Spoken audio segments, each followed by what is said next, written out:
নমস্কার, আমি শম্ভু, আপনাদের হোস্ট, বাস্তু এক্সপার্ট এবং টেকনোলজি স্পেশালিস্ট।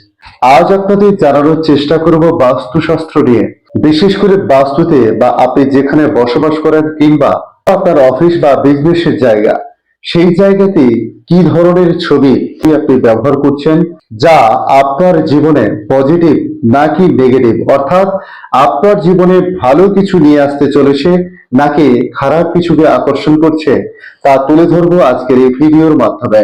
কারণ আপনাদের কাছ থেকে সবচেয়ে বেশি কমেন্টস পেয়েছি এই বিষয় নিয়ে। আপনারা জানতে চেয়েছেন যে বাড়িতে কোথায় কি ধরনের ছবি লাগালে শুভ বা অশুভর ব্যাপারগুলো রয়েছে। দেখুন, বাস্তুশাস্ত্রে অনেক কিছু রয়েছে, সেগুলো সব হয়তো মানা সম্ভব নয়, কিন্তু বেশ কিছু জিনিস আমরা মেনে চলতে পারি যেগুলো অতি সহজভাবে মানা যায়। বেশ কিছু মানুষের মনের চাহিদা বা মনে কিছু আকর্ষণের কারণে তারা নানা ধরনের ছবি বা পিকচার বাড়িতে ব্যবহার করেন। যেমন অনেকে অনেক ধরনের কালার করেন, সেরকম অনেকে অনেক ধরনের ছবিও ব্যবহার করেন। তবে সেই ছবি ভিত্তিক আজকের বেশ কিছু তথ্য আপনাদের সামনে তুলে ধরবো। যে কোনো শিশু ছোট থেকে যেভাবে বড় হয়, তার চারিত্রিক গঠন সেভাবে তৈরি হয়, এটা আপনারা জেনেছেন। যেমন কোনো ব্রাহ্মণের পরিবারে যদি কোনো শিশুর জন্ম হয়, সেক্ষেত্রে সেই শিশু বেশি পূজা আর্চা বা ধর্মজ্ঞানী হয়ে থাকে, অর্থাৎ ধর্মের বিষয়ে তারা বেশি আলোচনা করে বা তারা একটু জ্ঞানী হয়ে থাকে।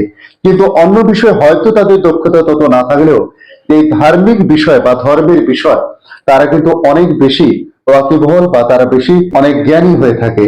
কোনো অধ্যাপকের বাড়িতে যদি কোনো শিশু জন্ম হয়, সেক্ষেত্রে তার অবশ্যই কালচার অর্থাৎ শিক্ষা জগতের বিষয় বেশি ইন্টারেস্ট থাকবে, কারণ তার পরিবার তাকে সেই দিকেই বেশি নিয়ে যাবে। তাই আমরা ছোট থেকে যেভাবে অভ্যস্ত হচ্ছি, বড়তে তার রূপদান বা তার প্রকাশ বাইরে বেরিয়ে আসছে। সেই রকম আপনার বাড়িতে আপনি যে কোনো ছবি লাগান না কেন, তার প্রতিফলন কিন্তু আপনার মানসিক চরিত্র বা আপনার মনের চিন্তাধারার উপরে তার বিস্তার লাভ করে। যেমন সারাদিন আমি কোনো কাজ করলাম বা কোনো কিছু করছি, রাতে যখন ঘুমোচ্ছি তখন সেই ঘুমের মাঝখানে তাকে স্বপ্ন দেখছি, সেই জিনিসগুলো কিন্তু আমার ঘুমের পরে ভেসে উঠছে, অর্থাৎ স্বপ্ন আকারে আমার জীবনে তার প্রতিফলন হচ্ছে। এই ছবিও সেরকম, অর্থাৎ লজিক্যালি আপনাদের বোঝানোর জন্য এই বিষয়টা বললাম যে ছবিও আমাদের জীবনে তার একটা প্রতিফলন বা প্রতিক্রিয়া সৃষ্টি করে। তাই আজকের আপনাদের সামনে এই ভিডিও তুলে ধরার আগে সবার প্রথমে রিকোয়েস্ট করব, চ্যানেলে যদি আপনারা নতুন হয়ে থাকেন তাহলে অতি অবশ্যই চ্যানেলটিকে সাবস্ক্রাইব করুন, কাছে থাকা বেল চিহ্নতে ক্লিক করে অল চিহ্নতে প্রেস করুন। পাশাপাশি বেশি বেশি করে কমেন্ট করুন, আপনার সমস্যার কথা জানান, সুযোগ বুঝে আমি আপনাদের রিপ্লাই দেওয়ার চেষ্টা করব। পাশাপাশি এটাও বলবো, আপনারা যদি ব্যক্তিগতভাবে অর্থাৎ পার্সোনালি আমার সঙ্গে বাস্তুর বিষয় বা আপনার নিজের বিষয় নিয়ে আলোচনা করতে চান বা প্রাইভেটে আমার সঙ্গে দেখা করতে চান, তাহলে স্ক্রিনে দেওয়া নাম্বারে যোগাযোগ করতে পারেন। আসছে মূল বিষয়, অর্থাৎ আমি বাড়িতে কি লাগাবো বা কি লাগাবো না, আমার অফিসে বা আমার যে কর্মশালা রয়েছে সেই জায়গাতে আমি কি ধরনের ছবি ব্যবহার করব। অতি অবশ্য ভিডিও আপনারা মনোযোগ সহকারে দেখুন। আমি মনে করি এই ভিডিও সবার প্রয়োজন বা সবাই উপকৃত হবেন এই ভিডিও দেখে। তাই সবার প্রথমে আজ আলোচনা করব বাড়িতে আপনি কি ধরনের ছবি লাগাবেন না। প্রথমত আপনাকে বলবো যে আপনি বাড়িতে যুদ্ধ সংক্রান্ত, অর্থাৎ অনেকের বাড়িতে দেখা গেছে যে ঐতিহাসিক কিছু বিষয় তারা যুদ্ধ বিষয়, সেটা কিন্তু ছবি আকারে বা ছবি হিসেবে বাড়িতেই ঝোলানো রয়েছে। এটা কিন্তু আপনি বাড়িতে রাখবেন না, কারণ এটা আপনার বাড়িতে নেগেটিভ প্রভাব বিস্তার করে। অর্থাৎ আপনি না হলেও আপনার বাড়ির যে অন্যান্য সদস্যরা রয়েছে তাদের মধ্যে এই প্রভাব অনেকটা বিস্তার করে। আজ নয় কাল, না হয় পরশু, না হয় 2 মাস পর হলেও কিছুটা হলেও তার প্রভাব একটা বিস্তার করে। 2 নম্বর হচ্ছে মা লক্ষ্মীর প্রতিমা বা ছবি। মা লক্ষ্মী দাঁড়িয়ে আছে, বাস্তুতে এ ধরনের কোন ছবি আপনি অফিসেও রাখবেন না। মা লক্ষ্মী দাঁড়িয়ে থাকা যে ছবি, সেটাকে বাস্তুশাস্ত্র মতে নেগেটিভ বলে বলা হয়েছে, অর্থাৎ অশুভ হিসেবে ধরা হয়। 3 নম্বর যেটা আসছে, ক্যাকটাস জাতীয় অর্থাৎ কাঁটা জাতীয় কোনো ছবি কিন্তু বাড়িতে রাখবেন না। এটা কিন্তু আপনাদের বাড়ির যারা সদস্য রয়েছে তাদের মধ্যে সম্পর্ক নষ্ট করতে যথেষ্ট এই ছবি। অর্থাৎ আপনাদের মধ্যে যে কলহ বা যে সন্দেহের তালিকা কিংবা কোনো অশান্তি তৈরি করতে কিন্তু এই ছবি যথেষ্ট প্রভাব বিস্তার করে। অর্থাৎ এর একটা যে ভাইব্রেশন সেটা কিন্তু প্রত্যেকের মনে সৃষ্টি হয়। এরপরে যদি দেখি যে কোনো হিংস্র পশু অর্থাৎ মাংসাশী প্রাণী, বাঘ হতে পারে, সিংহ হতে পারে, কোনো হরিণকে দৌড়ে ধরছে বা তাকে শিকার করছে, কোনো ব্যক্তি কোনো পশুকে বা কোনো পাখিকে শিকার করছে, সেই ছবিটাও কিন্তু আপনারা রাখবেন না।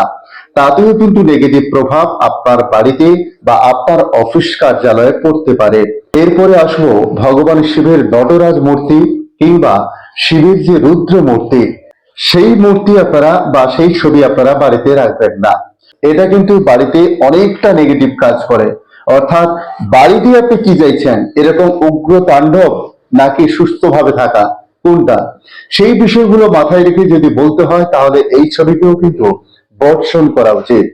এরপরে দেখা যাচ্ছে অনেকের বাড়িতে ডুবন্ত জাহাজ অর্থাৎ টাইটানিক বা ডুবন্ত নৌকো এইসব ছবি লাগানো আছে। অনেক অফিসেও দেখেছি। বিশেষ করে কর্মস্থানে তো এই ছবি একেবারে চলবে না। আপনি কোনোভাবে এই ছবি কর্মস্থানে বা আপনার অফিস কার্যালয়ে লাগাতে পারেন না। বাড়িতেও এই ছবি না লাগানোই ভালো, কারণ দিন দিন আপনার বাড়ির বিপর্যয় তৈরি হতে সৃষ্টি করে এই ছবি। বাস্তুশাস্ত্রে এমনই বেশ কিছু বিধানের কথা বলা হয়েছে।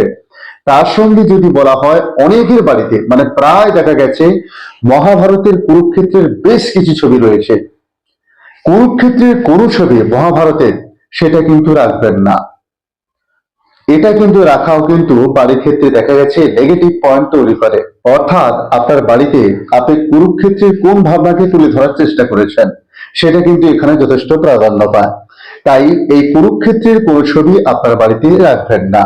তাহলে আপনারা বুঝতে পারলেন যে বাড়িতে কি কি ধরনের জিনিস বা কি কি ধরনের ছবি আমাদের রাখা উচিত নয়। এরপরেও অনেক জিনিস রয়েছে, যেমন আমরা বাড়িতে বেশ কিছু জিনিস, ভাঙা জিনিস রেখে দিই। সে মোবাইলের চার্জার হতে পারে, একটা বালতি হতে পারে, এক পাটি জুতো হতে পারে। জুতোটা কিছুটা ছিঁড়ে গেছে, তা সত্ত্বেও রেখে দিচ্ছি নতুন জুতো আনার পরেও, কারণ মনে হচ্ছে যে এটা যদি অন্য সময় কাজে লেগে যায়। আবার অনেক সময় দেখবেন মোবাইলের চার্জার আপনি একটা কর্ড নিয়ে এসেছেন ওটা খারাপ বলে, তা সত্ত্বেও আপনি ওটা রেখে দিচ্ছেন যে এদিকটা না হয় ওদিকটা যদি লাগে। এইভাবে বেশ কিছু জিনিস কিন্তু আমরা বাড়িতে ফেলে রাখি। সেখানে কিন্তু বাস্তুশাস্ত্র মতে বলা হয়েছে পুরনো জিনিস মানে রাহুর বসবাস। তাই রাহুকে কিন্তু আপনি না চেয়েও তাকে আমন্ত্রণ করছেন। পাশাপাশি আপনাদের জানাবো তাহলে কি ছবি বা কি ধরনের ছবি কোন দিকে আপনি লাগাতে পারেন। প্রথমত আপনাদের বলবো যে যুগল ছবি, অর্থাৎ দুইজনের যুগল ছবি, সে রাধা কৃষ্ণের ছবি হলে ভালো। সেই ছবি যদি আপনি রাখতে পারেন আপনার বেডরুমে, তাহলে স্বামী স্ত্রীর ক্ষেত্রে কলহ বা সন্দেহ বা পাশাপাশি প্রেম বন্ধন কিন্তু হানি থেকে রক্ষা পাওয়া যায়। তবে আমি কিন্তু বেডরুমে কোনো ঠাকুর দেবতার ছবিকে খুব একটা ঠিক বলে মনে করি না, কিন্তু বাস্তুশাস্ত্রে এরকম ছবিকে প্রাধান্য দেওয়া হয়েছে স্বামী স্ত্রীর কলহ থেকে দূরে রাখার জন্য।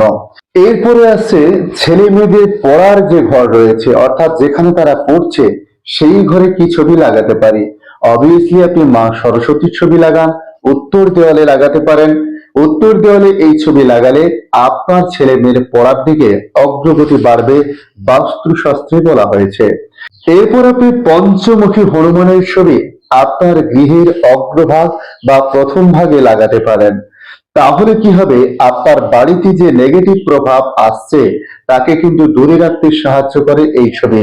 এরপরে যে ছবি বেডরুমে, এরপরেও বেডরুমে রাখার কথা বলবো দুটো রাজহাঁস, অর্থাৎ সাদা রঙের রাজহাঁসের ছবি রাখতে পারেন, কিংবা দুটো কাকাতুয়া কিংবা দুটো সাদা পায়রা, তাদের ছবি আপনি রাখতে পারেন, যাদের একদিকে দুজনের মুখ এবং পেছনটা দুই দিকে থাকবে। এরকম ছবি আপনি বেডরুমে অবভিয়াসলি রাখতে পারেন। আমি রাধা কৃষ্ণের যুগল যে ছবির কথা বলেছিলাম তার চাইতে আপনি এই ছবি রাখতে পারেন। এটা কিন্তু যথেষ্ট পজিটিভ দিক তৈরি করে এবং স্বামী স্ত্রীর মধ্যে সম্পর্ক যথেষ্ট মজবুত সৃষ্টি করার ক্ষমতা রয়েছে। দেখা গেছে এটা প্রমাণিত অনেক ক্ষেত্রে, অর্থাৎ আমি অনেক জায়গায় গিয়ে দেখেছি এক্ষেত্রে কিন্তু অনেক পজিটিভ রেজাল্ট পাওয়া গেছে। পাশাপাশি বলবো কোনো বাড়িতে অন্তঃসত্ত্বা মহিলা বা সন্তান সম্ভবা কোনো মহিলা যে রুমে বা যে গৃহে থাকে, সেক্ষেত্রে আপনারা মা যশোদা এবং শ্রীকৃষ্ণের ছোটবেলার ছবি একসঙ্গে যে ছবি রয়েছে সেই ছবি রাখতে পারেন। তাহলে সেক্ষেত্রে কিন্তু মায়ের মনের বিকাশ ঘটে, সন্তানের বিকাশ ঘটে এবং সুস্থভাবে সেই সন্তান জীবনযাপন করে বলে বাস্তুশাস্ত্রে বলা হয়েছে। অর্থাৎ এটা কিন্তু একটা মোক্ষম বিষয় আপনাদের মাথায় রাখা উচিত। এবং এই ছবিটাও প্রমাণিত, অর্থাৎ আমি অনেক জায়গায় গিয়ে দেখেছি, সেক্ষেত্রে অনেকে সুফল পেয়েছে। আপনিও রাখতে পারেন। আপনার বাড়ির পূর্ব দিকের দেওয়ালে লাগাতে পারেন, বিশেষ করে অফিসে লাগাতে পারেন। সমুদ্রের তটে সাতটি ঘোড়া ছুটে যাওয়ার ছবি, সূর্য যখন উঠছে সেই সময়কার আপনি ছবি লাগাতে পারেন সেটা। এরপরে অনেকে ঠাকুর ঘরের ছবি লাগান, কিন্তু ঠাকুর ঘরে মা লক্ষ্মীর ছবি আপনি লাগান, বিশেষ করে মা লক্ষ্মী যখন কমল পদ্মের উপর বসে আছে এরকম ছবি আপনি কিন্তু লাগাতে পারেন আপনার উত্তর পূর্ব কোণে যে দেওয়াল রয়েছে বা আপনার উত্তর দিকের দেওয়ালে কিন্তু আপনি লাগাতে পারেন এই ছবি। বিশেষ করে আপনার ঠাকুর ঘর যেখানে আছে সেখানে কিন্তু এই ছবি লাগাতে পারেন। তার সঙ্গে জানাবো রান্নাঘর, অর্থাৎ রান্নাঘরে কি ছবি লাগাতে পারেন। অনেকে প্রশ্ন করেন, রান্নাঘরে কিন্তু আপনি মা অন্নপূর্ণার ছবি লাগাতে পারেন। এই ছবিটি রান্নাঘরের জন্য যথেষ্ট ভালো। সবশেষে এটুকু বলতে পারি, আপনি বাড়িতে সৌন্দর্য আনার জন্য বা আপনার মনের বিকাশ, বিশেষ করে মনের মধ্যে ফুর্তি আনার জন্য বা ভালো লাগার জন্য আপনি সুন্দর সুন্দর প্রকৃতির ছবি লাগান, যে প্রকৃতি দেখে আপনিও মুগ্ধ হতে পারেন সেরকম প্রকৃতির ছবি অবশ্যই লাগানোর চেষ্টা করুন। তবে আবারও বলবো, যে কোনো ছবি লাগানোর ক্ষেত্রে, বিশেষ করে দেব দেবী ছবি লাগানোর ক্ষেত্রে আপনার দিক জেনে কিন্তু লাগানো উচিত। বিশেষ করে ছবির ক্ষেত্রে এটা কিন্তু যথেষ্ট আপনাদের সাবধানতা অবলম্বন করতে হবে। তবে কালো জাতীয় কোনো জিনিস কিন্তু বা কালো ছবি কোনো ব্যবহার করবেন না, এটা আপনাদের কাছে অনুরোধ রইল। তবে সবশেষে বলবো, আমি তো আমার কথা বলবো, তবে আপনি আপনার চিন্তাধারায় চলবেন। আপনি মনে করলে এগুলো বর্জন করতে পারেন, আবার যদি মনে করেন যে না ভুল, তাহলে আপনি রাখতে পারেন। সেটা সম্পূর্ণ আপনার ব্যক্তিগত মত বা আপনার ব্যক্তিগত চিন্তাধারা। তবে বাস্তুশাস্ত্র অনুযায়ী আমি যতটুকু শিখেছি বা জেনেছি তার ভিত্তিতে আপনাদের এই উপদেশ দেওয়ার চেষ্টা করলাম।